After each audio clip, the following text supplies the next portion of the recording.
I'm thinking about my dad today because it was on this day, March 26th, that he passed away 11 years ago. And my dad was a super stoic, intellectual, dry wit human being, always pretty reserved and a little quiet and serious. But when he spoke, you knew he was saying something meaningful. And he used to always say to us that when he'd be driving us to school, or he would see us in the evenings, and when he'd come home from work, he'd say, "What do you know for sure? What do you know for sure?" And if he asked me that today, I'd say, absolutely nothing. I know nothing. Like, the world is like crazy around us, and I'm not sure which end is up and where we're going from here.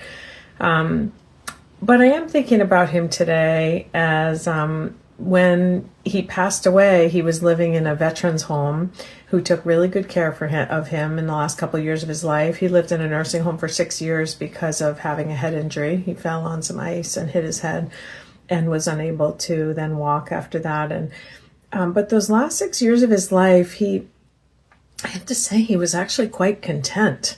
You know, part of it was his head injury. He didn't know any better than to be just living in the moment and doing what he was doing, and happy when we showed up and to visit him. And I remember one time my son asked him, "Bapop, where's the most favorite place you've ever lived?"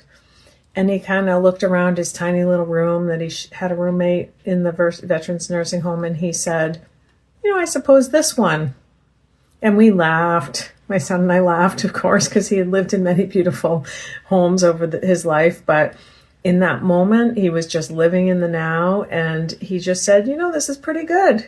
They come and feed me and take care of me, and I get to see my kids." And so anyway, what do I know for sure, Dad?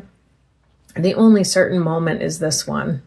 And so if we are looking to find some peace and serenity and calm and joy, the best place to find that is here and now. And so on the day you passed away, Dad, I'm celebrating you, missing you, and that's what I know for sure.